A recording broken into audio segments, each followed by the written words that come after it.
방송에서 제공하는 투자 정보는 투자 판단에 대한 조언입니다.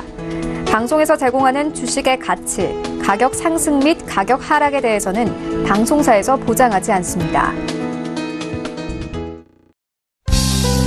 오늘장 내일장 2부 출발하도록 하겠습니다. 2부에서는 레벨업 트레이딩 타임 시간 준비가 되어 있습니다. 두 분의 전문가와 함께 종목 이야기 들어보고요. 또 종목 상담 이어갑니다. 100원의 정보 이용료 부과되는 샵 0082번을 통해서 궁금하신 종목 있으신 분들은 지금 상담 문자 보내주시면 잠시 뒤에 종목 상담 바로 이어가도록 하겠습니다. 양 지수 지금 흐름이 굉장히 좋은데요.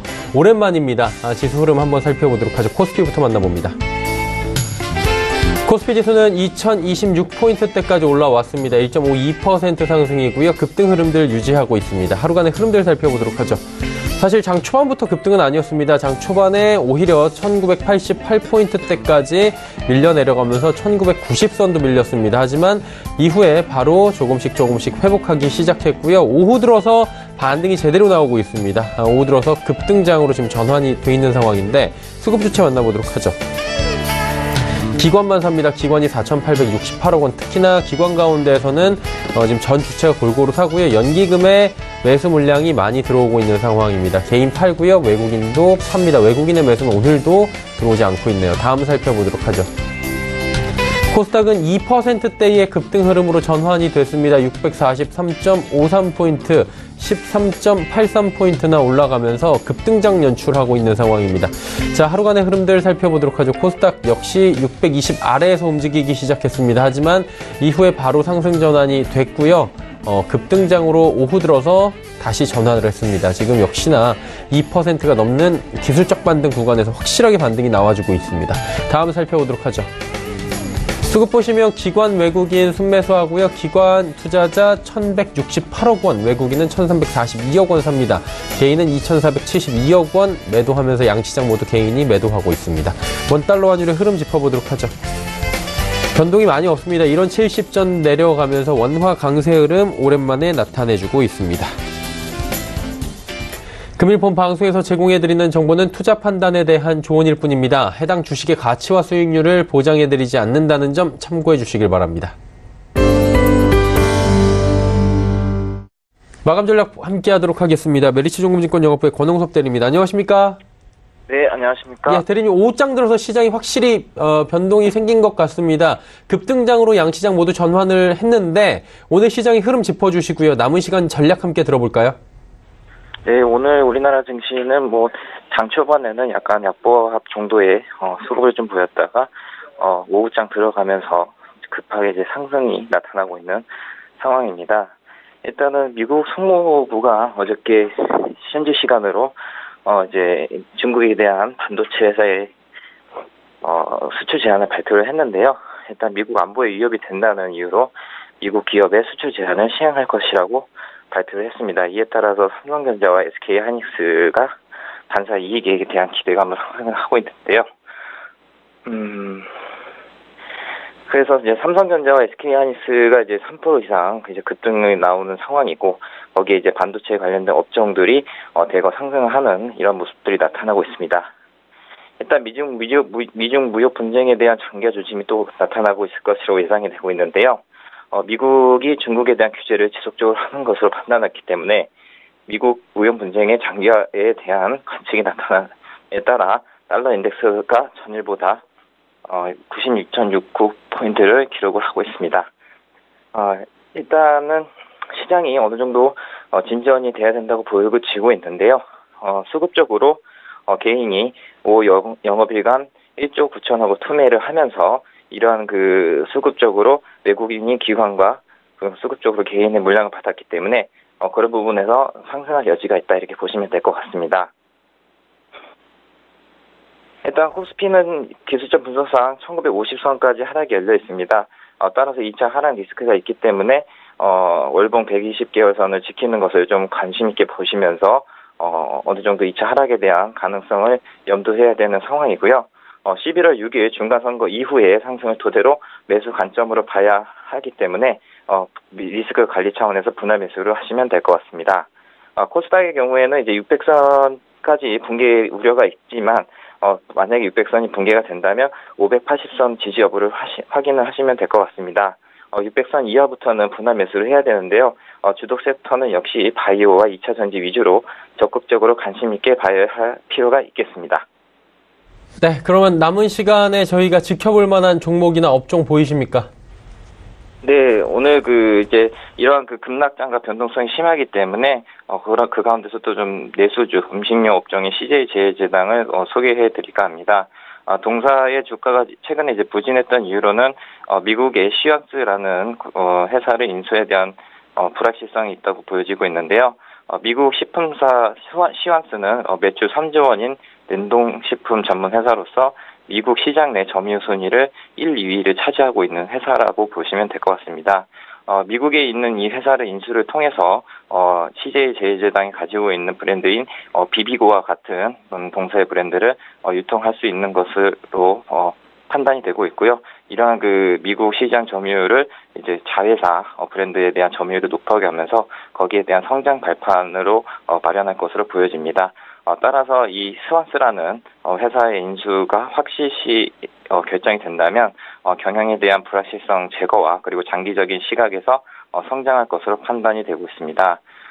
그리고 이제 미중 무역 분쟁에 인해서 중국이 미국으로부터 대두를 수입하지 못하면서 거기에 대한 대안으로 동사의 제품을 사용할 것이라고 이렇게 보여지고 있는 상황인데요. 미중 무역 분쟁이 장기화로 치닫고 있는 상황에서 중국 입장에서는 미국의 협상보다는 동사의 대도 제품을 사료와 배합해서 사용할 것으로 예상이 되고 있습니다. 따라서 중국향 수출에 대한 기대감이 크다고 볼 수 있는 상황이고요. 또한 대두 가격이 고점 대비해서 원자재 가격 시장에서는 한 30% 하락한 상황입니다. 따라서 원가 하락에 대한 영업이익 증가도 기대가 되고 있는 상황입니다.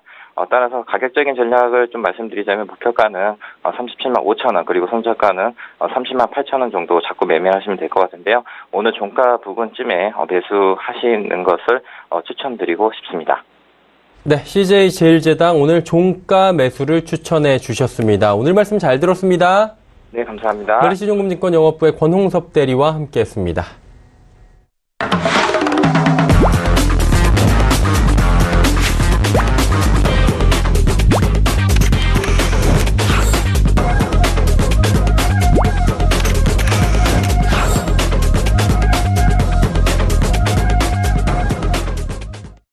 자, 양시장 현재 오름폭을 확대하고 있는 상황이고요. 오랜만에 기분 좋게 종목 이야기 좀 해볼 수 있을 것 같습니다.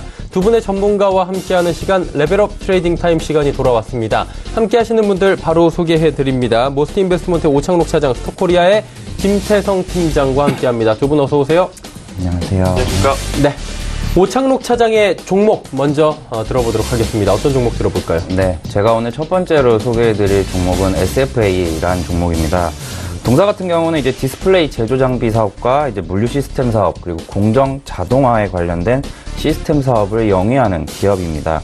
최근에 이제 디스플레이 산업의 이제 성장 무게 중심이 LCD에서 OLED 쪽으로 옮겨가면서 동사도 이에 맞추어 전환에 필요한 연구 개발에 현재 집중하고 있는 회사입니다. 현재까지의 이제 SFA에 대한 평가는 이제 해외 업체들과의 이제 경쟁 속에서 OLED 시장에 성공적으로 진입을 하였다는 평가를 받고 있습니다. 상반기 실적 같은 경우는 매출이 7,771억 원으로 전년 동기 대비 25% 정도 감소했고 영업이익도 또한 8.6% 정도 감소한 1,120억 원을 기록을 했는데요. 이러한 이유는 이제 국내 이제 고객사들이 OLED에 대한 신규 투자가 좀 늦어짐에 따라서 이제 매출과 영업이익이 감소를 하였습니다. 하지만 이제 이러한 영향은 지금 올해 말까지는 이어질 것으로 보이고요. 내년부터는 조금 괜찮아질 것으로 보입니다. 이번 3분기 예상되는 실적 또한 이제 지난 2분기와 그렇게 크게 다르지는 않은데요. 3분기 예상액은 이제 매출이 3,940억 원, 그리고 영업이익은 540억 원 정도를 기록할 것으로 보이면서 전년 동기 대비 마이너스 14%, 그리고 마이너스 13.8%를 기록할 것으로 현재 예상되고 있습니다. 차트를 보면서 이제 그러함에도 불구하고 종목을 추천드리는 이유를 설명드리도록 하겠습니다. SFA 종목 같은 경우는 제가 손에 4개를 그어놨는데요. 일단은 가장 위에서는 올해 고점, 그리고 아래는 올해 저점, 그리고 여기 가운데 두 개는 지금 현재 가격에서 중요하다고 생각하는 선과 그리고 제 손절가입니다. 동사 같은 경우는 최근에 지금 시장이 지난주 그리고 지지난주까지도 크게 하락하고 있는 상황에서도 주가가 그렇게 많이 빠지지 않고 오히려 상승하는 추세를 보였었습니다. 이것이 이제 제가 방금 전에 말씀드렸던 실적이 악화되고 있는데도 왜 추천을 드렸냐 하는 것은 현재 주가에 다 녹아 있다고 보고요. 그 이유를 말씀드리자면 현재 이제 삼성 디스플레이에 납품하는 업체 중에서 SFA가 가장 크고 그리고 다양한 제품 포트폴리오를 갖추고 있습니다. 그래서 이제 내년부터는 실적이 추가적으로 이제 좋아질 것으로 보여서 그러한 점이 최근에 시장 하락에도 불구하고 주가에 녹아들어 있다고 보고요. 동사 같은 경우는 이제 매수를 하시면 금일 종가에 매수를 하시고 목표가로는 5만 원을 제시해 드리고 손절가로는 3만 5천 원을 제시해 드리도록 하겠습니다. 두 번째로 소개해 드릴 종목은 제약바이오 업체 중 하나인 메지온이라는 종목입니다. 메지온 같은 경우는 약 8월 달에도 한번 추천을 드렸었는데요. 동사는 이제 의약품 제조업과 판매업이 주 사업인 이제 글로벌 신약 개발 전문 기업입니다. 동사의 경우 이제 발기부전 치료제로 개발한 신약 물질을 미국과 캐나다 그리고 멕시코, 러시아에 이제 판매하기 위한 절차를 현재 진행 중에 있고요. 추가적으로 이제 폰탄 수술 환자 치료제에 미국 임상 3상과 이제 최종 허가를 현지에서 직접 수행하기 위해서 현지에 이제 자회사를 현재 설립한 상황입니다. 추가적으로 메지온은 전립선암 치료제와 이제 치매 치료제도 이제 신규로 개발할 예정이라고 합니다. 2분기 실적 같은 경우는 매출이 약 3배 정도 증가한 44억 8,400만 원을 기록을 했고요. 영업이익 같은 경우는 아직까지는 적자를 지속하고 있는 상황입니다.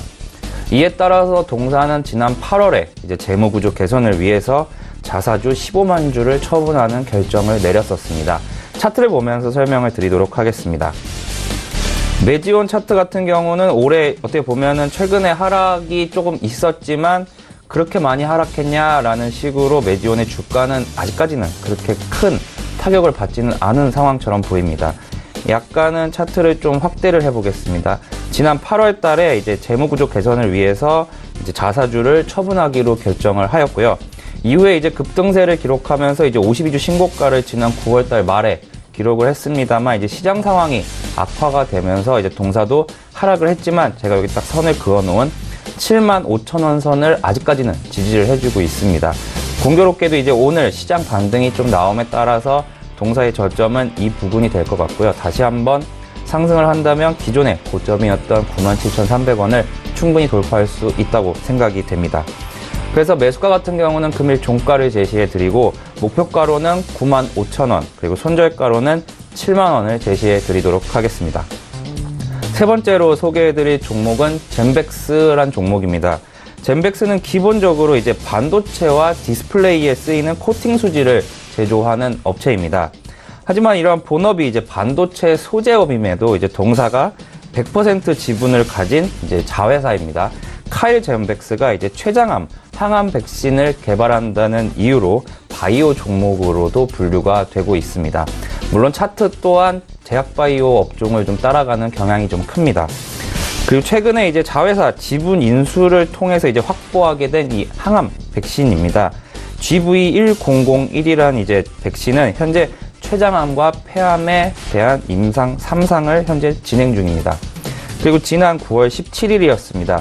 항염증 활성을 갖는 이제 펩티드와 이를 포함하는 조성물에 관해서 동사는 특허를 취득했다고 현재 공시를 하였고요. 차트를 보면서 설명을 드리도록 하겠습니다. 젠벡스 같은 경우는 최근에 제약바이오나 다른 종목들이 많이 하락을 했는데도 그렇게 크게까지는 하락했다라고는 보이지 않습니다. 이제 뭐 다른 제약바이오 업종의 종목들이 최근에 이제 어제까지만 해도 이제 연일 신저가를 가는 상황에서 젠벡스 같은 경우는 상승폭이 적어서 그런 것인지는 모르겠습니다만 일단 결과적으로는 올해 저점을 아직도 갈지 않은 상황이고요. 그래서 다시 한번 상승이 가능할 것으로 보이고 대신에 이제 손절가는 짧게 잡도록 하겠습니다. 최근에 깨져야 되는데 깨지지 않았던 선이 한번 이제 크게 깨진다면은 좀 급락이 나올 수도 있기 때문에 손절가를 좀 짧게 잡고 이제 매매를 하시면 되겠습니다. 그래서 동사의 매수가는 금일 종가를 제시해 드리고 목표가는 대신에 조금 길게 잡도록 하겠습니다. 2만 원 정도를 잡고요. 혹시라도 약간 좀 상승했을 때 일부라도 수익 실현을 하시겠다 하시는 분은 15,000원에서 16,000원 사이를 1차 목표가로 잡으시면 되겠습니다. 그리고 손절가로는 이제 6월 달에 저점이었습니다. 12,150원이 깨지는 12,000원 선에서는 손절 가격을 드리도록 하겠습니다. 다음으로 소개해드릴 종목은 성광밴드 종목입니다. 성광밴드는 약 2주 전에 이제 제가 단기 추천 종목으로도 추천을 드렸던 종목인데요. 최근에 그 당시에는 이제 큰 흐름을 보이지 않다가 최근에 이제 상승하는 추세를 다시 한번 보여주고 있습니다. 성광밴드는 이제 금속관 이음쇠 전문 기업인데요. 동사의 이제 주 제품은 석유화학, 그리고 발전 설비, 그리고 조선 등의 사업에 다양하게 사용되고 있습니다. 동사 매출의 절반 이상이 이제 플랜트 발주국가들인데요. 주 고객들은 이제 중동에 많이 분포되어 있고요. 성광밴드는 이제 국제적으로 이제 평가를 받을 때는 이제 글로벌 전문 기업으로 평가를 받고요. 근데 우리나라에서는 이제 현재 마켓쉐어는 2등 정도입니다. 약 45.6% 정도의 마켓쉐어를 차지하고 있고요. 1등 같은 경우는 이제 태광이라는 업체인데요. 태광의 시장 점유율은 약 55.6% 정도라고 파악되고 있습니다. 성광밴드 이제 주요 거래처로는 이제 모두 다 아시는 대우조선해양, 그리고 현대중공업, 그리고 두산중공업이 주 거래처입니다. 해외를 좀 살펴보면 해외에서의 가장 큰 경쟁자들은 주로 이제 이탈리아 업체들인데요. 이탈리아 업체들이 현재 이제 올해 이제 경영이 악화가 되면서 이제 반사적인 수혜를 볼 것으로 예상이 됩니다. 하지만 일방적으로 수혜를 보기보다는 그 이유가 업계 자체가 이제 전방 산업들이 이제 침체가 되면서 수익성 확보에 어려운 상태고요. 그로 인해서 이제 상반기 실적 같은 경우는 매출이 전년 동기 대비 3.3% 정도 증가했음에도 불구하고 영업이익 같은 경우는 판관비가 좀 많이 증가를 하면서 적자가 지속되고 있습니다. 하지만 최근에 이제 차트를 보면서 추가적인 설명을 드리도록 하겠습니다. 이제 성광밴드의 일봉인데요. 성광밴드 또한 이제 고점을 10월 달에 한번 기록한 이후로 약 10%에서 15% 정도는 하락하는 추세를 보였습니다. 하지만 시장이 하락한 것에 비하면은 그렇게까지 하락한 것은 아니라고 판단이 되고요. 오히려 이제 어제였죠. 어제 이제 장중에 이제 11%의 급등을 보이면서 시세가 좀 많이 좋은 모습을 보이고 있습니다. 이러한 부분을 좀 보면은 이번 3분기 실적 예상치를 좀 보면 되겠는데요. 3분기 같은 경우는 작년 동기 대비해서 매출액이 약 15.24% 증가한 446억 원을 기록할 것으로 예상이 되어지고 있고요. 영업이익 같은 경우는 지속적으로 적자를 보이다가 이번 분기부터 이제 흑자로 돌아설 것으로 현재 예상이 되고 있습니다. 이러한 부분이 현재 이제 주가에 녹아 있다고 보고요. 저 같은 경우는 기존의 저점이었던 9,000만 원 부근이 깨지지만 않는다면은 추가적으로 계속 보유해도 좋다고 생각이 듭니다. 그래서 이제 매수가 같은 경우는 금일 종가, 그리고 목표가는 18,000원, 그리고 손절가는 10,000원을 제시해 드리도록 하겠습니다. 금일 마지막으로 소개해드릴 종목은 2차전지 쪽 관련주인 V원텍이란 종목입니다. 사실 최근에 이제 지난달까지만 해도 2차전지 쪽 주식들이 이제 큰 시세를 보이면서 상승폭이 좀 컸는데요. 최근에 시장이 하락하면서 가장 많이 빠졌다고 말씀드릴 수 있는 업종이 이제 2차전지 쪽 업종이라고 저는 생각이 듭니다. 그만큼 그동안 크게 상승을 했기 때문에 하락폭도 컸다고 생각이 드는데요. 하지만 2차전지 쪽은 전체적으로 봤을 때 수요가 계속 증가하고 각 회사들의 실적이 지속적으로 좋아지고 있기 때문에 그럼에도 불구하고 추천을 드리도록 하겠습니다. V원텍 같은 경우는 이제 아픈 검사기란 장비를 이제 제조해서 판매하는데요. 이러한 아픈 검사기는 이제 디스플레이 부품이 이제 회로 기판에 잘 접합되어 있는지를 검사하는 장비입니다. V원텍이 이제 주력으로 영위하고 있는 이런 아픈 검사 분야에서 이제 장비 관련해서 지적재산권을 이제 취득하여서 이러한 부분에 이제 강점이 있고요. 기판 같은 경우 좀 소개를 해드리자 보면 이제 스마트폰과 이제 스마트 패드에 이제 사용되는 기판들인데요. 종류로는 이제 ACF, 이제 COG, 그리고 FCB 등의 전류 부품이 이제 부착되어 있다고 보시면 되겠습니다. 이러한 이제 V1텍의 주 제품인 이제 아픈 검사기 같은 경우는 주 거래처가 이제 국내 디스플레이 업체들과 이제 해외로 치면은 중국의 텐마, 그리고 BOE, 그리고 샤프 등을 꼽을 수 있겠습니다. 상반기 매출액 같은 경우는 이제 317억 원을 기록을 하면서 전년 동기 대비 58.2% 증가하는 모습을 보여줬고요.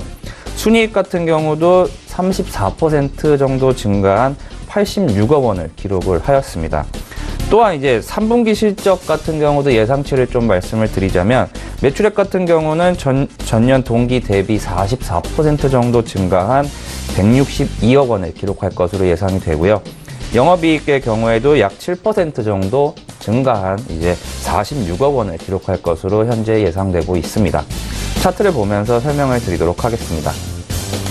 V1텍 같은 경우는 최근에 약 한 일주일 정도 만에 좀 하락폭이 좀 컸습니다. 약 33,000원 고점 부근에서 현재 이제 25,000원까지 약 한 30%가량 이제 주가가 하락을 했었는데요. 그동안 이제 너무 급하게 올라왔던 감이 있기 때문에 현재는 이제 그 부분까지 시세를 거의 다 돌렸다가 이제 재차 상승을 할 것으로 보입니다. 그래서 저 같은 경우 지난번에 추천드렸던 데에서 목표가와 이제 손절가를 전부 이제 하향 조정을 좀 했습니다. 그래서 매수가 같은 경우는 금일 종가를 제시해 드리고 목표가는 기존에 이제 4만원에서 조금 하락한 35,000원, 그리고 손절가로는 2만원을 제시해 드리도록 하겠습니다. 네, V1텍까지 이야기 들어봤습니다. 종목들 지금 쭉 이야기 나눠봤는데요. 김태성 팀장의 준비한 종목들 기대가 됩니다. 어떤 종목인지 들어보도록 하죠. 어떤 종목부터 출발할까요? 네, 일단 제가 오늘 가지고 온 종목은 5가지 종목을 가지고 왔는데요. 그중 첫 번째 종목 바이오 솔루션부터 말씀드리도록 하겠습니다. 사실 이제 시장 하락의 여파는 아무래도 셀트리온의 블록들 이슈부터 이제 본격적으로 시작이 되지 않았나라고 생각이 듭니다. 그렇기 때문에 아무래도 제약바이오가 가장 많은 하락폭을 좀 보였던 것 같은데요. 그럼에도 불구하고 이제 많은 제약주들이 힘듦에도 이 바이오 솔루션 같은 경우에는 시장의 하락 여파 대비해서 굉장히 견고한 주가의 흐름을 보여줬다라는 것이 가장 긍정적이지 않을까라고 좀 말씀드릴 수가 있겠습니다. 이 바이오 솔루션 같은 경우에는 관절염 치료제 허가 기대감이 아직도 유효한 상태이고, 또 최근 실적이 굉장히 긍정적인 흐름을 보여주는 이유는 아무래도 피부 치료제에 대한 매출이 증가했기 때문인데요. 이 부분이 1분기, 2분기에 이어서 이번 하반기에도 굉장히 좋은 성과를 좀 낼 수 있을 것이다 라고 좀 보고 있습니다. 그래서 바이오 솔루션 같은 경우에는 이 바닥권이다 라고 할 수 있는 25,000원에서 5만원대까지 이제 급등한 이후에 강한 조정을 받다가 최근에 다시 이제 추세가 살아나는 모습을 보이고 있는데요. 일단 어제 굉장히 좋은 거래량이 한번 들어왔고요. 오늘은 시장이 굉장히 좀 붉기 때문에 조정을 받았습니다만은 그래도 굉장히 좀 큰 폭으로 다시 회복했다라는 점, 이 점 때문에 한 번 더 가지 않을까라고 좀 생각이 듭니다. 그래서 현재 46,750원을 기록을 하고 있는데요. 오늘 종가에 매수를 해서 1차적으로는 6만 원을 좀 목표가로 잡아보신다라고 했을 때는 굉장히 좋은 성과가 있지 않을까라는 이야기 드리도록 하겠습니다. 다만 매수를 했을 때 혹시나 이제 조정을 받았을 경우에는 4만 원을 제가 이탈하게 되면 그때는 현금화하자라는 손절가 제시 드리도록 하겠습니다. 그 다음 종목으로는 엘컴텍을 가지고 왔는데요. 이제 엘컴텍은 많이들 아시다시피 금 관련주다라고 좀 보시면 될 것 같습니다. 이제 최근에 시장의 변동성이 굉장히 커지다 보니까 이 안전자산 선호하는 흐름 때문에 이 금 관련주들이 좋은 흐름을 좀 보였는데요. 엘컴텍 같은 경우 3분기 실적도 굉장히 견고한 흐름을 좀 나타내고 있습니다. 1분기, 2분기에 이어서 3분기도 굉장히 이제 좋은 실적을 발표를 했기 때문에 실적 면에서도 조금 더 길게 좀 가져가 볼 수 있는 기업이 되지 않을까라는 이슈도 있고요. 그리고 이제 남북 경협 이슈로서도 한번 좀 묶일 가능성이 굉장히 높습니다. 그렇기 때문에 급등을 할 가능성이 높다라는 관점에서 엘컴텍 지금 현재 1,530원인데 오늘 종가에 매수를 하셔서요. 단기 목표가는 2,200원, 조금 더 길게 보신다라고 했을 때는 2,600원까지도 충분히 상승 가능하다라는 이야기 드리도록 하겠습니다만은 1,400원이 이탈이 되게 되면 지금 1,400원이 연 저점 가격대거든요. 다시 한번 1,400원이 이탈이 되게 되면 그때는 다시 갈 땐 가더라도 시간이 굉장히 오래 걸릴 가능성이 높기 때문에 1,400원 손절선 짧게 제시해 드리도록 하겠습니다. 그 다음으로는 제가 이제 LG 화학을 가지고 왔는데요. 최근 이제 실적이 발표가 됐습니다. 이제 실적이 발표가 됐는데, 기초화학 부분에서는 조금은 부진했지만, 아무래도 이 전지 부분에서 굉장히 좋은 실적을 내면서요, 기초화학 부분에서 빛을 보지 못했던 실적을 좀 커버를 했던 상황이 아닐까라고 좀 말씀드릴 수가 있겠습니다.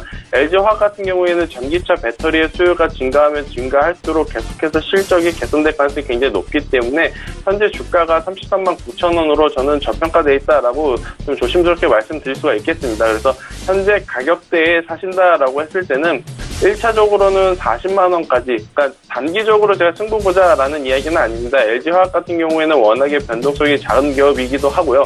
또 이제 시장 대비 변동성이 적은 종목을 해야지 지금같이 변동성이 큰 시장에서는 조금은 유리하지 않을까라는 관점에서 가지고 온 종목이기 때문에 단기적 컨셉보다는 조금은 더 길게 중장기적 컨셉으로 내년 상반기까지의 실적을 좀 기대를 해보고 가져가자라는 이야기를 드리겠고요.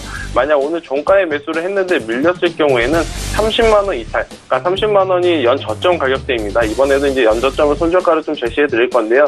30만 원이 이탈이 되게 되면 그때는 현금화 하자라는 이야기 추가적으로 드리도록 하겠습니다. 그리고 이제 앞서 이제 전문가님하고 이제 같은 종목을 제가 네 번째로 좀 소개해 드리려고 하는데요. 성광밴드를 가지고 왔습니다. 이제 성광밴드는 금속관 이음새를 전문적으로 생산하는 기업이다라고 좀 보시면 될 것 같아요. 그래서 대표적으로는 뭐 두산 중공업에도 납품을 하고 있고요. 또 이제 삼성 엔지니어링 쪽으로도 납품을 하고 있고, 또 이제 LNG 선박에 들어가는 부품으로서도 지금 시장의 점유율이 굉장히 높은 상황인데요. 일단 최근 수주 실적이 굉장히 좋습니다. 그리고 이제 뭐 에카플랜트 사업 부분에서도 계속해서 이제 우리나라 이제 중공업, 그러니까 건설 기업들이 계속해서 수주를 따고 있기 때문에 이 성광밴드의 실적은 아무래도 1, 2분기 조금은 부진했지만 하반기, 내년 상반기에는 다시 한번 큰 폭으로 개선될 여지가 있다라는 관점에서 우리가 성광밴드를 좀 유의 깊게 봐야 된다라는 이야기를 드릴 수가 있겠고요. 또 이제 제가 앞서 말씀드렸다시피 이 LNG 선박에도 이제 많이 부품이 들어갑니다.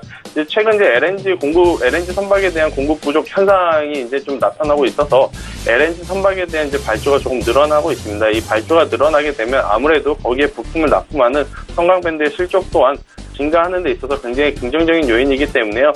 오늘 갑작스러운 좀 투매 물량이 나와서 시가 대비 지금 장중에 굉장히 큰 폭으로 좀 하락은 했지만 오늘 종가 가격에 매수를 하셨을 때는 충분히 14,000원 그리고 16,000원대까지도 볼 수 있다라고 좀 보시면 될 것 같습니다. 하지만 지금 이렇게 변동성이 커진 상황이기 때문에 오늘 종가에 매수를 했는데 다시 한번 11,500원을 이탈하게 되면, 그러니까 12,000원 이하로 이탈하게 되면 그때는 조금 현금을 하자라는 이야기 드리도록 하겠습니다. 그리고 마지막으로 가지고 온 종목은 HP 테크놀로지인데요. 어제까지 이제 OLED 관련 기업들이 굉장히 흐름이 좋았습니다. 아무래도 폴더블 스마트폰이 출시가 된다라는 좀 소식이 있었고요. 또 HP 테크놀로지 같은 경우에는 삼성 디스플레이 1차 벤더인 엘리트를 인수한다라는 이야기가 있어서 시장까지 좋은 흐름을 보였습니다만은 오늘 이제 장중에 조금은 강한 조정을 받고 있습니다. 그래서 오늘 매수하시고 싶으신 분들 같은 경우에는 지금 매수를 하시는 것보다는 종가에 매수를 하셔서요. 목표가를 자 이제 처음에는 3,500원까지 갈 수 있지 않겠느냐라고 좀 정해봤는데요. 오늘 한번 강한 조정을 받았기 때문에 목표가를 조금은 낮춰서 3,000원까지 보신다라고 했을 때는 충분히 재차 상승할 가능성이 높다라는 이야기를 드리겠습니다만은 오늘 종가에 사셔서 보유를 했는데 밀렸다. 그래서 이제 밀렸을 경우에는 2,200원이 이탈이 되게 되면 그때는 현금화 하자라는 이야기 좀 드리도록 하겠습니다. 그래서 오늘 가지고 온 종목 전반적으로 변동성이 웬만하면 크지 않는 기업 위주로 좀 가지고 왔습니다.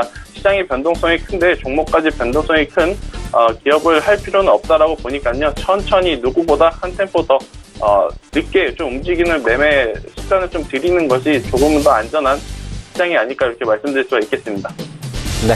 일단은 시장은 상승하고 있긴 하지만 좀 안정적인 종목 위주로 포트폴리오를 꾸려오셨다라고 말씀해 주셨습니다. 자, 이제 지난주에 단기 접근했던 종목들 살펴보도록 하겠습니다. 먼저 케어젠을 오창록 차장은 지난주에 이야기하셨는데 네. 어땠습니까? 네, 케어젠 같은 경우는 이제 제가 이제 말씀드린 이제 10월 23일 날 이제 종가에 이제 매수를 하시고 나서 제가 목표가를 이제 92,000원을 제시를 해드렸었는데요. 다음 날이었습니다. 바로 이제 91,100원이 모자란 이제 91,900원까지 이제 91,900원까지 터치를 했다가 이후에 이제 급락하는 모습을 보여주었었는데요. 이제 단기적으로 이제 수익 실현을 안 하신 경우에는 이제 손절 처리가 되었을 것이고 당분간은 약간은 좀 지켜봐야 될 것 같습니다. 네, 알겠습니다. 이번 주에는 그러면 어떤 종목을 저희가 추천을 받아볼까요? 이번 주에 추천을 드릴 단기 접근 종목은 이제 SFA 종목입니다. 동사 같은 경우는 이제 내년부터의 실적 기대감으로 인해서 이제 최근에 이제 기존의 이제 전 고점 부분이었습니다. 이제 매물대가 많은 부분을 이제 상향 돌파하는 모습을 보여주었고요. 저 같은 경우는 이제 39,200원이 좀 중요한 가격대라고 생각이 됩니다. 그래서 39,200원을 이제 상향으로 돌파를 하고 그 위에 안착하는 경우에는 좀 시세가 좀 더 긍정적으로 나오지 않을까 합니다. 그래서 매수가 같은 경우는 금일 종가를 제시해 드리고 목표가로는 39,200원을 깬다고 가정을 할 때 41,000원 정도를 제시해 드리고 손절가는 37,000원을 제시해 드리도록 하겠습니다. 네, SFA에 대해서 가격 전략까지 상세히 주셨습니다. 자, 김태성 팀장은 지난주에 50 말씀해 주셨는데 어땠습니까, 50은? 네, 50은 아쉽게도 일단 손절선이 이탈이 되면서 이제 손절을 좀 해야 되는 가격대까지 또 이제 그 이하로 좀 내렸는데요. 사실 이제 지난주 같은 경우에는 종목의 문제라기보다는요, 시장 전체적으로 이제 지수가 굉장히 큰 폭으로 많이 밀렸기 때문에 성한 종목들이 없을 것이다 라고 좀 생각을 합니다. 그래서 혹시 50을 매수하셨다가 손해보신 분들 같은 경우에는 굉장히 죄송한 말씀을 좀 다시 한번 드리도록 하겠는데요. 혹시나 만약에 매수를 했고 수익을 좀 기대를 했다가 손절선이 이탈이 됐음에도 불구하고 이탈되지 않으신 분들 같은 경우에는 일단은 지금 정리하는 것은 의미가 없다라고 보기 때문에 조금은 더 가지고 가는 것이 좀 낫지 않겠느냐라고 이제 의견을 좀 제시해드리겠고요. 그리고 나서 이제 3,000원 위로 다시 올라오게 되면 그때 좀 비중을 축소하자라는 추가 의견 드리도록 하겠습니다. 네, 알겠습니다. 50에 대한 이야기 나눠봤고요. 이번 주에는 어떤 종목을 추천해 주시겠습니까? 네, 오늘 가지고 온 5종목 중에 엘컴텍은 이제 이번 주 급등주로 제가 한번 좀 뽑아보도록 하겠는데요. 제가 이제 앞서 말씀드렸다시피 이제 금 관련주기 때문에 시장의 변동성이 커지면 커질수록 안전자산에 대한 선호도는 증가할 가능성이 굉장히 높습니다. 이제 거기에 지금 이제 실적 시즌이 다가오면 다가올수록 실적이 뒷받침되는 기업과 또 실적이 되는 기업들의 이제 주가의 방향성이 굉장히 큰 차이를 보이고 있는데요. 엘컴텍 같은 경우에는 굉장히 좋은 실적을 내고 있기 때문에 당장 급등은 하지 않는다 하더라도 조금은 보유해도 괜찮다라는 관점에서 엘컴텍을 좀 가져왔고요. 재차 한번 가격 전략을 제시해 드리면 오늘 종가에 매수를 하셔서요. 1차적으로는 2,200원, 2차적으로는 2,500원까지도 노려보자라는 이야기를 드리겠습니다. 만약에 조정을 받았을 경우에는 연 저점인 1,400원이 이탈이 되게 되면 그때는 현금화하자라는 이야기 드리도록 하겠습니다. 네, 엘컴텍에 대해서 말씀을 해주셨습니다. 이제 오늘 시장의 특징적인 부분을 짚어보는 시간입니다. 시장 특징주 한 종목씩 가지고 오셨을 텐데 오 차장은 어떤 종목 가지고 오셨습니까? 네, 제가 오늘 들고 온 오늘의 특징주는 MC넥스라는 종목입니다. 네. 동사 같은 경우는 이제 카메라 모듈 업체인데요. 이제 전일 약 오후 1시 반경에 이제 특이한 이제 공시를 하나 장중에 냈습니다. 이제 베트남 자회사인 MC넥스 비나 MC넥스 베트남에 이제 현금 171억 원을 투자하는 유상증자를 결정을 했는데요. 차트를 보면서 설명을 드리도록 하겠습니다. 사실 어제 이 종목을 좀 자세히 봤었는데요. 좀 확대를 해보면 기존의 이제 고점들을 제가 두 개의 선을 그려놨었습니다. 이제 뭐 어떻게 보시면은 12,000원 선과 이제 지난 6월 달의 고점 부근이 이제 12,800원에서 이제 13,000원 사이의 선이었는데요. 어제 이제 장중에 이제 공시가 나오고 나서 올라갔다가 이제 하락하는, 윗꼬리를 달고 하락하는 모습을 보였는데 오늘 아니나 다를까 요 이제 첫 번째 저항선과 이제 두 번째 저항선을 강하게 뚫는 모습을 보여서 이제 저 같은 경우는 이제 요 베트남 자회사에 대한 이제 시장 참여자들의 기대가 크다고 생각이 들고요. 동사 이제 가격 전략을 이제 설명을 해드리자면은 이제 요 12,800원이 이제 지지선으로 작용을 하는지 여부를 확인을 해봐야 될 것 같고요. 요 부분이 이제 지지선으로 작용을 한다면 기존의 고점이었던 이제 15,000원 그리고 그 다음인 17,000원까지도 충분히 상승이 가능하다고 보여집니다. 네, 알겠습니다. 자, 김태성 팀장께서는 그렇다면 오늘 시장의 특징적인 종목이라면 어떤 종목을 꼽아 주시겠습니까? 네, 제가 오늘장의 특징주로 가지고 온 종목은 원익 IPS라는 기업을 가지고 왔는데요. 지금 원익 IPS가 굉장히 주가의 흐름도 강한 상황입니다. 오랜만에 일봉상 21선을 좀 돌파를 하면서 거래량도 굉장히 많이 붙었기 때문에 우리가 관심 있게 봐야 되는 종목 중에 하나로 좀 가지고 왔고요. 일단 원익 IPS 같은 경우에는 반도체 장비를 이제 집중적으로 만드는 기업이다라고 좀 볼 수가 있겠습니다만은 지금 상승하는 이유는 아무래도 이제 자회사인 원익 테라세미콘과의 합병을 통한 시너지 효과 기대감이 유효하다라는 것 때문에 지금 원익 IPS가 굉장히 좋은 흐름을 좀 보이고 있습니다. 방금 말씀드렸다시피 원익 IPS는 반도체 장비 중심의 기업이고요.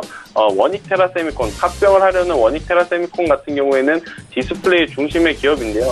이 두 기업이 합병을 하게 된다라고 한다면 상호 보완적인 긍정적인 효과가 이제 기대할 가능성이 굉장히 높기 때문에 실적이라든지 향후 성장 가능성 두루두루 굉장히 긍정적인 모습을 좀 갖출 수 있지 않을까라고 좀 볼 수가 있겠습니다. 그래서 이제 원익 IPS도 우리가 이제 관심 있게 봐야 되는 기업 중에 하나가 아닐까라고 싶은데요. 현재 지금 19,500원을 기록을 하고 있습니다만은 오늘 힘이 좋다 그래서 붙자라기보다는요, 조금 더 관심 있게 보시다가요, 아직 이제 주봉상 추세가 좀 살아나지는 않았습니다. 그래서 이제 주봉상 추세가 살아나게 되면 그때는 한 번 더 원익 IPS를 우리가 관심 있게 봐야 되지 않을까라고 좀 봐야 될 것 같습니다. 그래서 지금은 오늘의 특징주 정도로만 보시면 될 것 같고요. 당장 매수하자라는 의견보다는 이제 여기가 바닥이고 이제 여기에서 더 빠지지 않는 모습을 보여준다. 라면 그때는 이제 매수를 해도 괜찮다라는 이야기 추가적으로 드리도록 하겠습니다. 네, 알겠습니다. 원익 IPS 이야기를 해주셨고요. 이제 종목 상담 바로 빠르게 이어가 보도록 하겠습니다.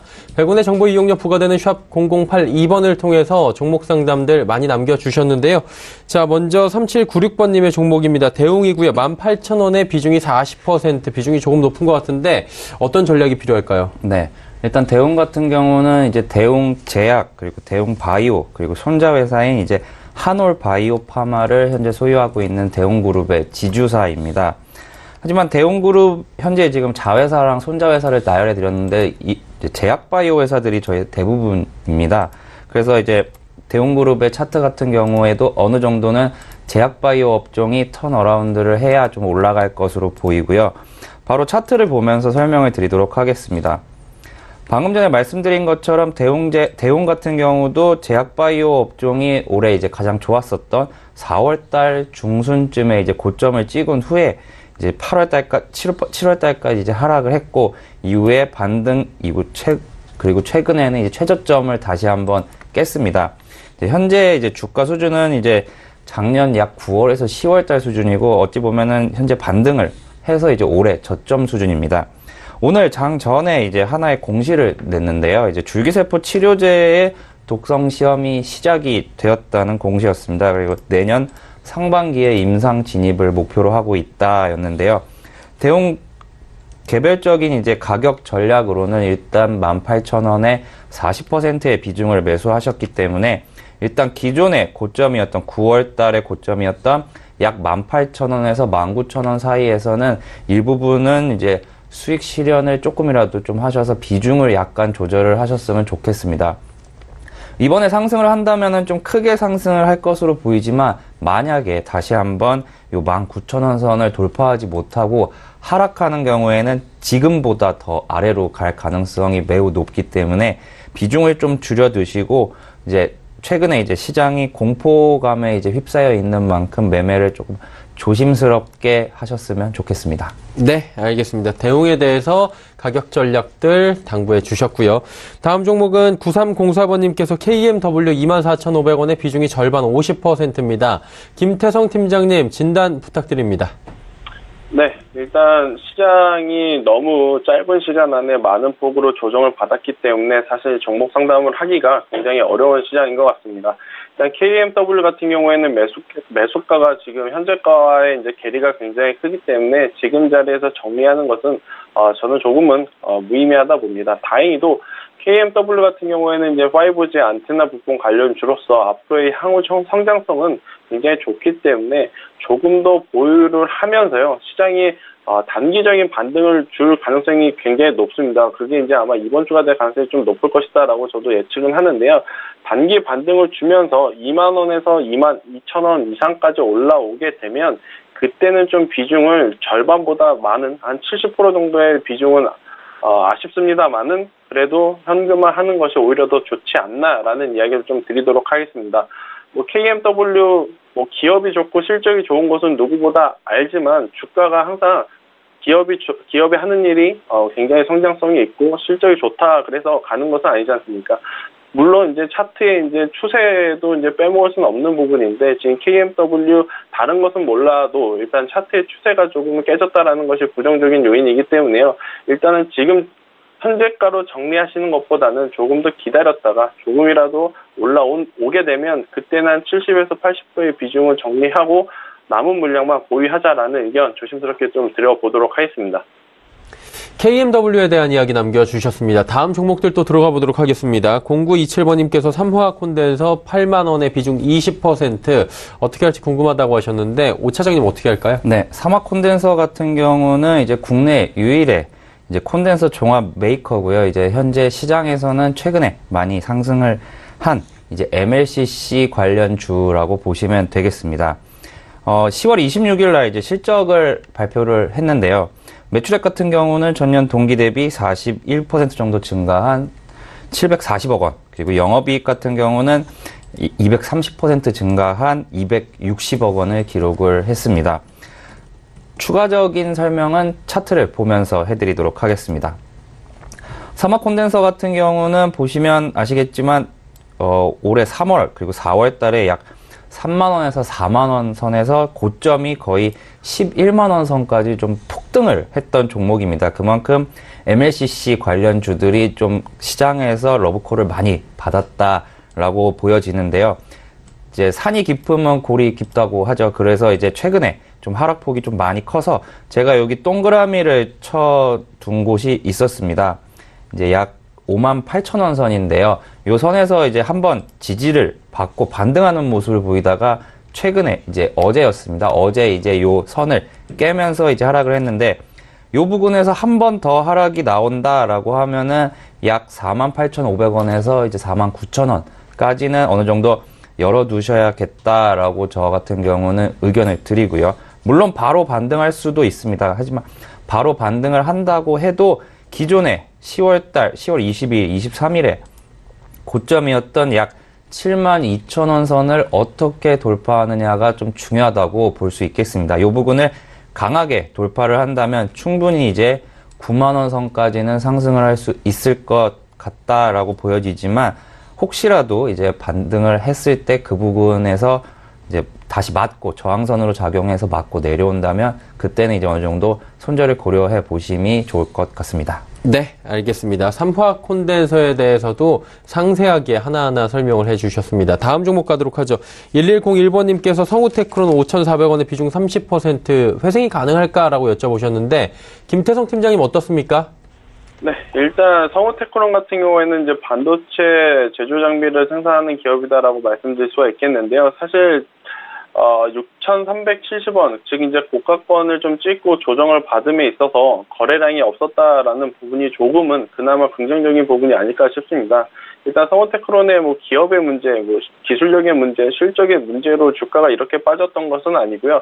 그간 코스피 코스닥 시장이 밀리면서 해당 기업의 주가 또한 같이 밀렸다라고 봅니다. 그렇다라고 한다면 시장이 회복하게 되면 이 성우테크론 같은 경우에는 회복할 가능성은 굉장히 높습니다만은 일단 매수가가 좀 높다라는 게 가장 큰 문제인 것 같습니다. 5,400원이면 굉장히 높은 가격대이기 때문에 매수가까지 올라오기를 기다리는 것보다는요. 일단 4,500원 이상 올라오게 되면 그때는 비중을 좀 축소하는 개념으로 접근을 하시는 게 오히려 더 좋지 않나라는 이야기를 좀 드려보도록 하겠습니다.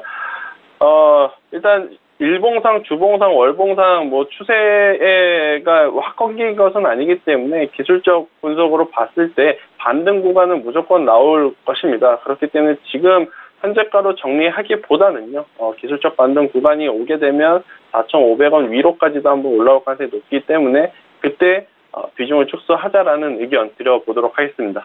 네, 알겠습니다. 자, 다음 종목들 또 가도록 하겠습니다. 0007번님께서 일진홀딩스 3,260원에 비중 20% 회복이 될까요? 라고 여쭤보셨습니다. 아무래도 시장 상황이 좀 좋지 못하다 보니 회복 가능성을 여쭤보시는 분들이 이렇게 많습니다. 어떻게 할까요? 네. 일단 일진홀딩스 같은 경우는 일진그룹의 이제 지주회사로 알려져 있는데요. 이제 자회사로는 이제 일진전기, 그리고 일진다이아몬드, 그리고 일진 디엔코 등을 현재 자회사로 가지고 있는 회사입니다. 최근 이제 시장 하락보다 이제 좀 더 크게 하락하는 모습을 보였는데요. 이 부분은 이제 차트 보면서 설명을 드리도록 하겠습니다. 최근 보면 일진홀딩스는 오늘이 이제 연 저점을 기록할 정도로 좀 안 좋은 모습을 보이고 있는데요. 이 종목을 보유하고 계신 분들 같은 경우는 이제 10월 11일에서 15일 그리고 뉴스가 나왔던 것을 어느 정도 파악을 하고 계실 겁니다. 이제 대법원 전력선 관련해서 이제 상고를 했던 부분이 이제 기각 결정이 나오면서 이제 회사의 이제 주가에 좀 악영향을 미쳤는데요. 그 이후에 아니나 다를까 이제 설상가상격으로 시장 상황까지 현재 좋지 않으면서 이제 하락폭이 좀 많이 커진 상황입니다. 그나마 이제 다행이라고 말씀드릴 수 있는 점은요, 이제 기존에 이제 올해 이제 7,000원 부근까지 갔었기 때문에 매수 단가가 매우 중요한데 이제 요거를 이제 상담을 해주신 분 같은 경우는 3,260원 선에서 이제 매수를 잡으셨기 때문에 매수 가격이 그렇게 높지 않은 점은 그나마 다행이라고 볼 수 있겠습니다. 저 같은 경우는 이 선에서 만약에 일진홀딩스가 이제 반등에 성공을 한다라고 하면은 중요하게 여겨지는 선은 약 3,400원에서 3,500원 정도로 이 부근이 강하게 돌파한다면은 추가적인 이제 수익을 극대화하시는 전략을 취하셨으면 좋겠고, 만약에 반등을 하더라도 그 선에서 다시 한번 저항을 맞고 이제 하락한다라고 하면은 매수가 부근 아니면은 3,000원 위에서는 짧게 그래도 손절을 하시는 것이 좋을 것으로 보여집니다. 네. 자, 오늘 4847번님의 종목 상담도 들어와 있는데요. YIK 4,300원에 비중 20% 진단 꼭 좀 부탁드립니다 하셨습니다. 어떻게 하는 게 좋을까요? 네, 일단 YIK도 그 앞서 말씀드렸던 성호테크론과 같이 반도체 장비를 전문적으로 생산하는 기업이다라는 이야기를 좀 드릴 수가 있겠고요. 지난해 말에 굉장히 좋은 상승세를 좀 냈었는데요. 상승세를 냈었던 이유 중에 가장 큰 이유는 아무래도 삼성전자에 이제 대규모 장비 계약을 체결했다라는 소식 때문에 좀 강세를 이뤘었습니다. 하지만 그 이후에 반도체 IT 고점 논란이 계속해서 이제 재조명되고 또 디램의 수요 공급에 대한 이슈가 계속해서 이제 시장에서 나오면서 전반적으로 이제 반도체 업종이 조정을 받을 때 이 YIK 또한 같이 조정을 받았다라고 좀 말씀드릴 수가 있겠는데요. 사실 이제 YIK 같은 경우에는 일봉상 보게 되면 지난해 이제 4분기에 한번 시세를 크게 내기 직전 가격, 즉 이제 뭐 2,000원대, 2,800원대부터 이제 시세가 나기 시작했는데요. 그 시세 나기 직전 가격까지 좀 조정을 받았습니다. 그렇기 때문에 이제 이 구간에서 한 번 정도는 반등할 가능성이 굉장히 높지만 그 반등 구간이 아마 투자자분이 기대하는 것보다는 좀 낮을 가능성이 높습니다. 그래서 제가 보는 반등 구간은 반등을 한다 하더라도 3,000원에서 3,300원이 거의 맥스치가 아닐까라고 좀 조심스럽게 이야기를 드릴 수밖에 없을 것 같은데요. 일단 현재로서는 보유 가능합니다. 이제 보유 가능하되 3,000원이 올라오게 되면 그때는 좀 비중을 축소하는 전략으로 가는 것이 오히려 더 좋지 않나라는 이야기를 들어보도록 하겠습니다. 사실 YIK 같은 경우에는 일봉상도 그렇고 주봉상, 월봉상, 장단기 추세가 모두 심하게 훼손된 상황이기 때문에 매수가까지 올라오는 것을 이제 기다리는 것보다는요, 기술적 반등으로 주가가 조금이라도 상승할 때마다 비중을 축소하는 전략이 오히려 더 낫지 않을까 이렇게 말씀드릴 수밖에 없을 것 같습니다. 네, 알겠습니다. 다음 종목 상담 또 가도록 하겠습니다. 이번에는 3509번님께서 쌍용양회 6,200원에 비중 20%라고 하셨는데, 사실 이게 경협주, 대북 관련주로 잘 알려져 있는 종목인데, 네. 어떻게 하는 게 좋을까요? 네, 일단 쌍용양회 같은 경우는 이제 아시듯이 이제 쌍용 계열의 이제 시멘트 업체입니다. 동사 같은 경우는 이제 다른 설명을 드리는 것보다는 바로 차트로 설명을 드리도록 하겠습니다. 일단 올해 같은 경우는 이제 좀 큼직큼직한 이벤트가 좀 2개 정도 있다고 보여지는데요. 그래서 최근에 이제 종목을 볼 때 딱 4월 달에 고점을 찍고 하락한 것은 이제 제약바이오, 그리고 5월 달에 고점을 찍고 하락한 것은 대북주라고 이제 바로 이제 보시면 되겠습니다. 쌍용여행 같은 경우도 올해 5월에 이제 고점을 찍은 후에 현재 하락하고 있는 추세를 보이고 있는데요. 어찌 보면은 다행인 점은 올해 저점을 아직까지도 깨지 않았다는 점은 좋게 평가할 수 있을 것 같습니다. 지난 7월 달에 하락해서 이제 약 4,500원대까지 하락을 했지만 현재 그 점에 이제 와 있다는 것은 현재가 어느 정도 이제 반등하기 위한 모든 조건을 다 갖추었다라고 저는 생각이 들고요. 하지만 이제 대북주로 이제 평가가 된다는 것에서 위험한 것은 워낙 이제 심리적인 부분이 어느 정도 가미가 되기 때문에 반등할 때는 급하게, 그리고 혹시 다시 한번 급락을 하더라도 급락을 이제 겪을 수 있으므로 이제 매매 같은 경우는 항상 조심스럽게 하셔야 된다는 점을 이제 말씀드리고 싶고요. 쌍용여행 같은 경우는 이제 10월 달에 이제 가격 정상화가 되면서 이제 가격 인상 효과를 그대로 받을 것 같습니다. 이러한 부분이 이제 2분기 실적에서 어느 정도는 보여줬는데요. 2분기 매출액 같은 경우는 이제 4,146억 원 정도로 전년 동기 대비해서 43% 증가했지만 1분기 대비해서는 더 크게 증가하는 매출액을 기록을 하였습니다. 하지만 영업이익 같은 경우는 전년 동기 대비해서 이제 718억 원으로 전년 동기 대비 3% 정도 감소를 하였는데요. 이 부분이 이제 앞으로 다가올 이제 3분기나 4분기 이제 가격 인상 효과로 인해서 좀 긍정적으로 이제 작용할 것으로 보고요. 또한 이제 차트 또한 방금 전에 말씀드렸던 대로 현재가 좀 바닥권이다. 하지만 여기서 이제 가장 중요한 점은 요 지지선이 현재 강하게 지지를 하고 있는데 요 지지선이 무너질 때는 또 급락이 좀 10% 이상의 이제 급락이 나올 수 있으므로 어느 정도는 그 부분을 감안을 하시고 매매를 하셨으면 좋겠습니다. 네, 알겠습니다. 쌍용 양회 이야기 들어봤고요. 한 종목만 좀 짧게 더 가겠습니다. 2357번님께서 덴티움 83,300원에 비중 30%라고 하셨는데 김태성 팀장님 짧게 진단 부탁드립니다. 네, 일단 덴티움은 현재 자리에서 조금은 이제 정리를 좀 해야 되지 않을까라고 좀 말씀드릴 수밖에 없을 것 같습니다. 덴티움 뭐 실적의 문제, 기업의 기술력의 문제라기보다는요, 실적은 계속해서 이제 좀 증가하고 있고, 또 이제 실적이 증가하는 모멘텀으로는 아무래도 이제 보험 적용에 대한 약관이 바뀌면서 기존의 임플란트를 이제 무상으로 좀 시술받았던, 그러니까 지원을 받았던 나이가 이제 조금 낮아지면서 이제 수혜를 받은 그 환자들이 이제 많아지면 많아질수록 덴티움 또한 실적은 앞으로도 좀 증가할 가능성이 높긴 하지만 일단 최근에 시장이 밀리면서 추세가 너무 강하게 좀 이탈이 됐습니다. 그렇기 때문에 다시 올라올 때 올라오더라도 시간이 굉장히 많이 걸릴 가능성이 높기 때문에 현재 자리에서는 현금화 하시고 조금은 낮은, 그러니까 위치적으로 상대적으로 낮은 위치에 있는 기업을 좀 다시 한번 매수를 해보시는 전략이 오히려 더 좋지 않을까라는 이야기 드려보도록 하겠습니다. 알겠습니다. 덴티움까지 이야기 들어봤고요. 마감 2분 30초 정도밖에 남지 않았습니다. 코스피부터 만나보도록 하죠. 예사채기지수 현재 2018포인트대입니다. 1.14% 상승 마감 현재 코스피가 예상이 되고 있는 상황이고요. 하루간의 흐름들 살펴보도록 하겠습니다. 거래소 쪽 흐름 보시면 장 초반보다 많이 올라온 모습 한눈에 확인이 됩니다. 장중에는 1988포인트대까지도 밀리는 모습도 보여졌습니다. 수급 주체 확인해 보도록 하죠.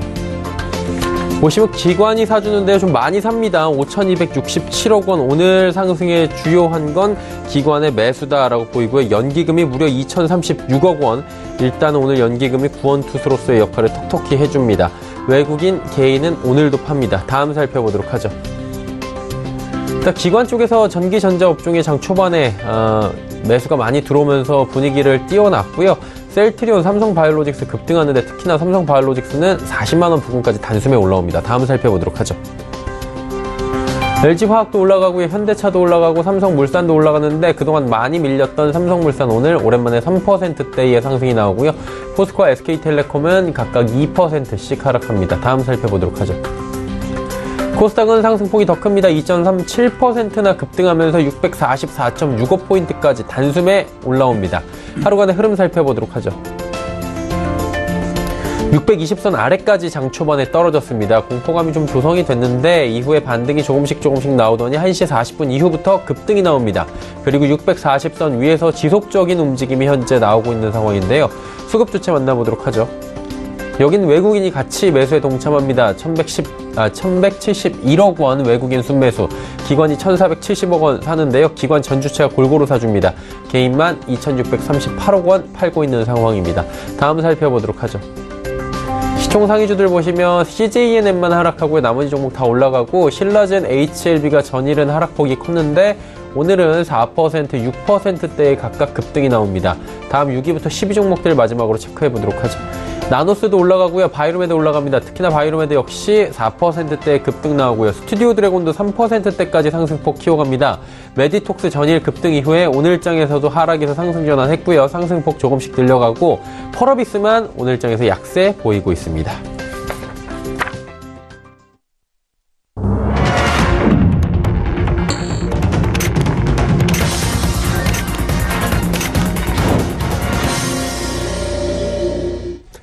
예, 장이 모두 마감됐습니다. 오랜만에 반등이 나온 장이었고요. 그나마 좀 다행이다. 많은 분들이 안도의 한숨을 쉬고 계실 것 같습니다.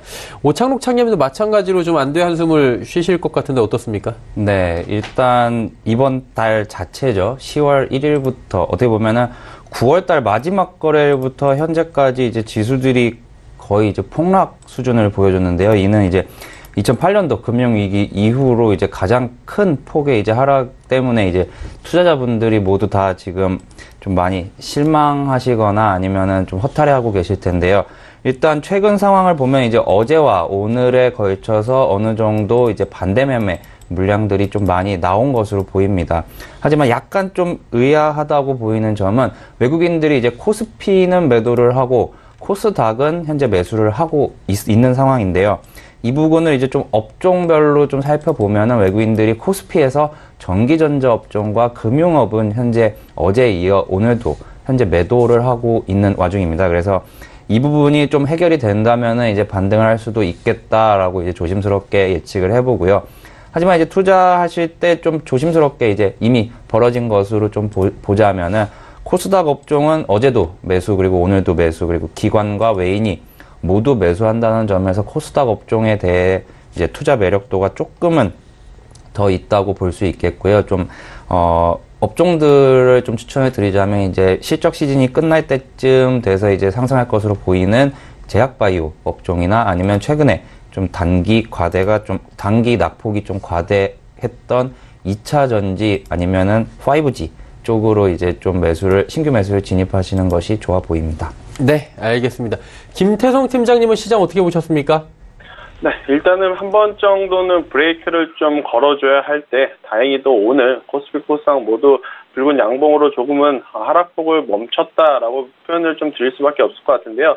일단 앞서 이제 말씀드렸다시피 이제 외국인은 아직까지는 이렇게 방향성이 좀 정해지지 않았습니다. 뭐 다시 한번 저점 매수를 할 건지 여기서 조금 더 팔 건지 아직 방향성은 정해지지 않았지만 그럼에도 오늘 기관, 그중에서 투신과 연기금, 금융투자 같은 경우에는 단타의 성격이 짙기 때문에 이렇게 지수를 좀 끌어올리는 추세를 끌어올리기에는 힘이 부족은 하지만 이 투신과 연기금 같은 경우에는 한 번 또 사기 시작하면 계속 사주는 연속성이 있기 때문에 그런 관점에서 본다라고 했을 때 기관, 그중에서 투신과 연기금이 어제, 오늘 이어서 들어왔다라는 점 굉장히 이제 긍정적이다라고 좀 말씀드릴 수가 있겠습니다. 그리고 오늘 시장이 후반으로 갈수록 아마 많은 개인 투자자분들이 여기가 그런 바닥일까라는 이제 좀 생각을 많이들 좀 하셨을 것 같은데요. 저는 아직까지는 조금 더 보수적으로 보자라는 입장입니다. 일단 대외적으로 아직 중간선거가 남아있고요. 또 중간선거 이전에 아마 이번 주 안으로 애플의 실적 발표가 좀 나올 것 같은데 그 실적이 좋으면 다행이지만 만약에 지금 미국 그 기술주들의 흐름처럼 만약에 또 안 좋다라고 한다면 우리 시장도 그 여파 그대로 한 번 더 출렁일 가능성이 높기 때문에 지금은 이렇게 좀 반등을 줄 땐 주더라도 신규 매수 혹은 추가 매수보다는 관망을 좀 해보자라는 이야기 조심스럽게 드리도록 하겠습니다. 네, 일단 시장에 대해서 갑자기 급하게 따라붙지 말고 좀 관망하는 자세를 갖자라고 정리해 주셨습니다. 두 분은 이제 보내드리도록 하겠습니다. 모스트 인베스트먼트의 오창록 차장, 스톡코리아의 김태성 팀장과 함께했습니다. 고맙습니다. 지수 정리합니다. 코스피부터 만나보도록 하죠. 오랜만에 종가 기준으로 상승 마감인데요. 코스피 0.93% 올라가면서 2014.69포인트의 거래를 마쳤고요. 코스닥은 급등입니다. 2.3%나 올라가면서 644.16포인트의 거래 마감했습니다. 원달러 환율 살펴보도록 하죠. 원달러 환율은 2원 20전 내리면서 1139원 20전에 거래를 마감했습니다. 글로벌 시장의 이슈들 정리해드립니다. 김동섭의 마켓뷰 출발합니다.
안녕하세요.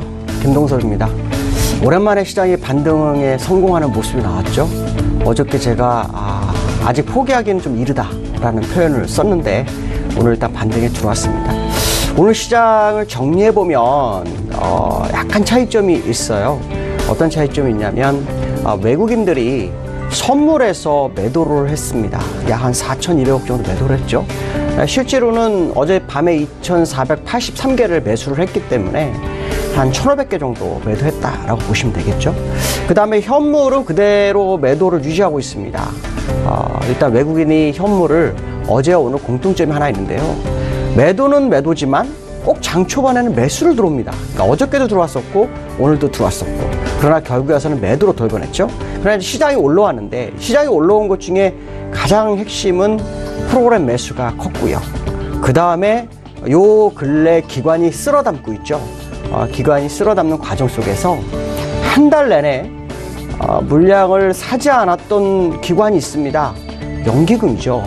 어저께까지 1,100억 정도 매도를 했었는데 오늘 2,000억 정도 사면서 1,000억 정도 매수로 바뀌는 모습이 나오고 있죠. 근데 이 연기금에 대해서 권용환 금융투자협회에서 소통을 강화하겠다, 뭐 이 표현 하자마자 바로 연기금이 들어오는 그런 상황이었다. 자, 이런 모습을 보면은 연기금이 우리가 그나마 부빌 언덕이 아닐까, 뭐 이런 생각이 들었는데요. 자, 문제는 뭐냐면 연기금이 앞으로 남아있는 11월과 12월에 얼마나 힘을 써주냐의 싸움이죠. 외국인들은 현물이 나가고 있는 상황이고 연기금이나 기관들은 사는 상황 속인데, 여기서 연기금이 외국인의 물량을 충분히 받아주지 못한다면 상승은 요원해질 수 있죠. 결국 연기금의 역할이 굉장히 커진 상황이다라는 부분이고요. 두 번째로는 지금 개인들이 매도를 하고 있습니다. 일반적으로 주가가 빠지면 개인들이 많이 삽니다.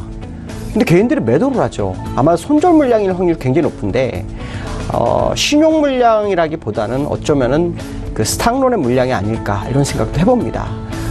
왜 개인들이 판단하는 것은 사실 주가를 끌어오는데 아주 용이하죠. 개인들이 사게 되면 사실 주가가 빠지는 법인데, 개인들이 팔면서 올라오는 것, 현재 수급 상태는 상당히 양호한 모습을 가지고 있다 정도로 해석하면 좋겠다. 특히 수급적인 부분에 있어서 프로그램 매수가 오늘 비차익에서 1,900억이 들어왔습니다. 그러니까 비차익이 1,000억 이상 들어오는 날이 별로 없습니다. 근데 요 근래 프로그램 매수가 5일째 들어오고 오늘까지 6일째 들어왔는데 오늘은 1,900억 정도 매수를 했죠. 그러니까 실제로 1,800억 정도 매도를 외국인이 감행했지만 똔똔이가 된 상황이 아니냐, 이런 해석을 좀 해볼 수 있다라고 말씀드릴 수 있을 것 같습니다. 자, 오늘 이슈에 대해서 보도록 하죠. 어저께 미국이 상당히 상승을 했었어요. 사실은 상당히 상승을 1.4%, 다우가 1.4%까지 상승했다가 막판에 밀렸습니다. 밀린 이유가 뭐냐면 트럼프가 이런 얘기를 했습니다. 12월에 중국 수입품 전체에 추가 관세를 부과 준비해라. 뭐 이런 표현을 썼습니다. 이걸 보면서 이제 여러 가지 생각할 수 있죠. 어떤 걸 생각할까요? 11월 말에 있는 G20 정상회담에서 시진핑과 무역 협상이 타결되지 않으면 지금 상황에서 추가 관세를 할 수밖에 없다라는 것을 얘기를 하죠. 그러면 이거를 배수의 진을 치는 거 아니냐. 결국 11월에 협상을 보려고 하는 모습이 아닐까라는 생각을 해볼 수 있죠. 추가 관세를 부과한다 할지라도 어차피 관세가 부과되고 있기 때문에 시장에는 큰 충격 없을 수 있다는 생각을 합니다. 관세가 전혀 부과되지 않고 있는 상황이랐다면 좀 문제가 되겠지만 부과를 하고 있었던 지금 상황으로 본다면 사실은 의미가 없지 않을까 뭐 이런 생각합니다. 근데 만약 관세를 부과한다 할지라도 11월 초를 기점으로 약 60일 정도의 의견 수렴 시간이 필요합니다. 이 의견 수렴 시간이 있기 때문에 어떻게 보면 중국으로서는 협상 가능성을 좀 더 늘릴 수도 있다라는 생각을 해볼 수 있고요. 거기에 따른 시장의 불확실성이 굉장히 커진 거죠. 시장이 11월 6일 정도 지나면 어느 정도 변동성 가능성에 대한 부분이 좀 줄어들 거라는 생각을 많이 합니다. 근데 무역이 실제로 시장의 핵심 포인트다라고 본다면 지금 이 생각은 조금 잘못된 것이 아닐까라는 부분이고요. 어쨌든 중요한 것은 트럼프로서는 카드를 하나 제시한 상황이고 기술탈취에 대한 보완이 중국에서 얼마나 하는지 이것이 이제 관건이 되겠다. 그러나 중요한 것은 뭐냐면 여전히 무역 분쟁이 시장을 흔드는 화두가 되는 것은 맞을 것 같다라는 부분이고요. 기술적으로 미국 시장을 한번 보죠. 미국 시장 보면 제가 이제 60주선의 지지력 테스트 얘기를 많이 했어요. 60주선이 지금 깨졌어요. 오늘 이제 월요일 날 어저께 깼습니다. 근데 기술적으로 보면 요 연장선은 안 깼어요. 그렇죠? 내려갔다 올라오고 60주선입니다. 그러면 주봉이기 때문에 어떻게 보면 주봉 완성형이 나오는지가 굉장히 중요하죠. 그러니까 이번 주가 굉장히 중요하다라고 판단이 쓰고 있고요. 실제로 골드만삭스나 이런 데서 너무 많이 과대에 빠졌기 때문에 6% 정도 상승이 있어야 된다. 뭐 이런 표현을 쓰고 있습니다. 일봉의 상태를 모습을 보시면 제가 이제 이렇게 선을 그어놨지만 여기다 하나의 선을 더 그을 수가 있어요. 이렇게 그을 수가 있는데 이 모습을 보면은 지금 저점을 한번 왔다라는 부분이죠. 이 부분에서 지지가 되는 게 가장 좋은데 한 번 더 언더슈팅이 좋은 것이 아닐까. 만약에 오늘 밤에 미국이 추가로 하락한다면 상당히 좀 위험합니다. 왜냐하면 아까 제가 설명하다 말았는데 주봉 상태에서 모습을 보시면 이 일목균형표의 후행스페라는 선이 있어요. 이게 일단 캔들 하나 들어오기 시작했거든요. 이게 한번 들어오면 최소 10%입니다. 그러니까 지금 미국장이 여기서 지지력이 꼭 나와야 한다는 거죠. 못 들어오게 되면 후행스페이 떨어지면서 차트를 좀 이렇게 확대해서 보면 주가가 완전히 밀립니다. 이 정도까지 밀려요. 18,000원 정도까지 밀려버립니다. 그러니까 지금 상태로 보면은 미국은 오늘 밤 올려서 오늘 밤이든 내일 밤이든 올려서 주봉 상태로 무조건 60주선 위로 올려야 됩니다. 올리지 못하게 되면 시장 충격이 상당히 있는 타트의 모습이 미국에 나오기 시작했다. 그 얘기는 우리나라에도 악영향을 미칠 수 있죠. 특히 60주선이 양운과 마주하는 자리이기 때문에 일반적으로 양운을 뚫고 내려오는 게 시장의 속성이다 라고 본다면 지금 미국 시장의 모습은 상당히 부정적인 건 사실이다. 그러나 지금 애플이라든가 이제 실적에 대한 기대감이 좀 남아있는 상태죠. 결국 애플이 시장의 방향성을 제시할 수 있지 않을까 뭐 이런 생각을 해봐야 될 것 같습니다. 자, 두 번째 이슈는요. 2000이 붕괴가 되면서 사실 시장이 어떤 공포감이 지배를 하고 있습니다. 이게 이제 문제인데요. 2000이 깨지고 난 다음에 일단 주가가 올라왔어요.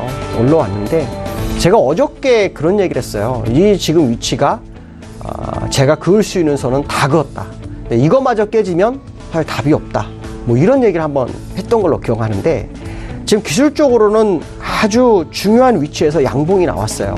그러니까 이거는 사실은 주봉에는 없습니다. 일봉에만 있습니다. 이게 주봉과 일봉의 차이점인데요. 주봉이 주에 맞춰지다 보니까 약간 흔들리게 되면 일봉에서 마지막 바닥을 확인하게 됩니다. 이제 그 자리가 이 자리. 그래서 어저께 제가 여기 온 지점에서 어쩌면 이 지점이 바닥이 될 수도 있겠다라는 표현을 썼었는데 지금 모습을 보시면 여기서 양봉이 나왔죠. 양봉이 나왔지만 이 양봉, 이걸 좀 더 확대해서 보여드릴까요? 양봉을 보면 이 양봉이 여기 후행스팬 연결의 마지막 구간입니다. 그러니까 여기서 살아나지 못한다면 사실은 우리나라 시장이 굉장히 좀 어려울 수 있는 부분이 있죠. 그렇지만 제가 아마 그 얘기를 했을 거예요. 우리나라 시장이 살아나는 데 있어서 이 공포감을 이기기 위해서는 이 지수를 지켜야 되는데 이 공포를 이기기 위해서는 빠른 상승이 필수적이다. 그 필수적인 그 공포감을 이기기 위해서는 삼성전자의 움직임이 필요하다라는 표현을 썼었어요. 삼성전자 차트를 제가 한번 띄워봤는데요. 삼성전자는 거래사 완전히 다르죠. 추세는 똑같아요. 똑같은 추세인데 삼성전자 하단선 올랐다는 거죠. 그 얘기는 뭐냐? 시장이 공포감을 준 건 사실이지만 그 공포감이 일단 저지될 수 있는 공간을 다른 종목에서 나타내기 시작했다는 거죠. 사실 오늘 삼성전자 이만큼 올랐는데 지수가 뭐 20포인트 올랐다? 이건 좀 말이 안 되는 거죠. 그만큼 다른 종목이 좀 빠졌다라는 건데 삼성전자가 정말 맏형 역할을 하고 빠진 종목들이 어느 정도 견디는 상황이 발생한다면 지금 이 시장은 다시 올라올 소지가 굉장히 크다라는 부분이고요. 중요한 것은 뭐냐면 삼성전자가 오늘 상승으로 끝나는 게 아니라 한 번 더 상승이 나오느냐가 아주 중요합니다. 그거에 따라 방향성을 제시할 수 있죠. 그러니까 양봉이 3개가 나왔지만 100% 아직은 신뢰하지 않습니다. 일반적으로는 양봉이 하나 더 올라와서 기준선 부분까지는 올라와야 된다.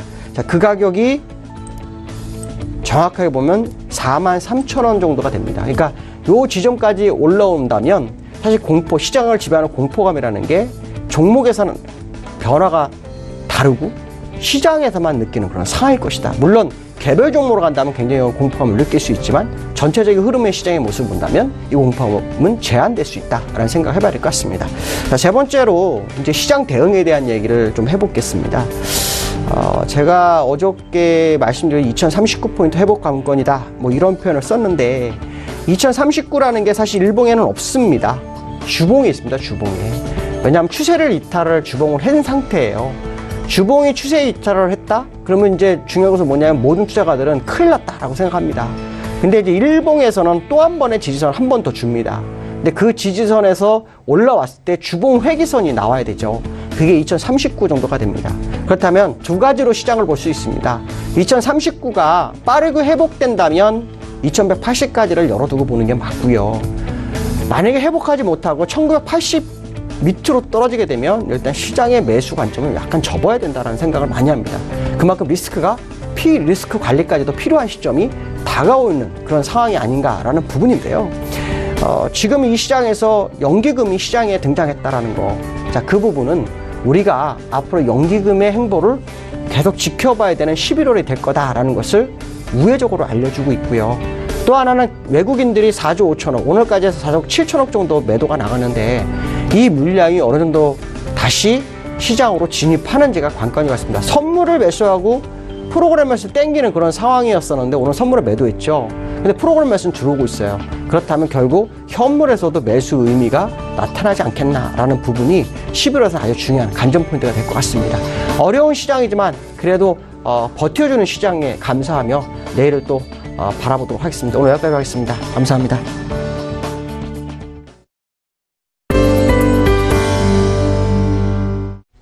시장에 대한 전반적인 이야기 함께 들어봤습니다. 금일본 방송에서 제공해드린 정보는 투자 판단에 대한 조언이었습니다. 해당 주식의 가치와 수익률 보장해드리지 않는다는 점 참고해 주시길 바랍니다.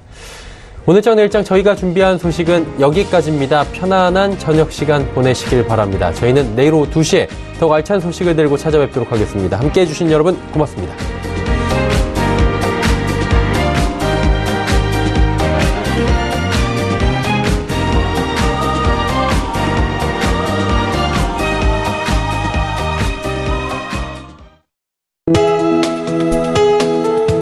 방송에서 제공하는 투자 정보는 투자 판단에 대한 조언입니다. 방송에서 제공하는 주식의 가치, 가격 상승 및 가격 하락에 대해서는 방송사에서 보장하지 않습니다.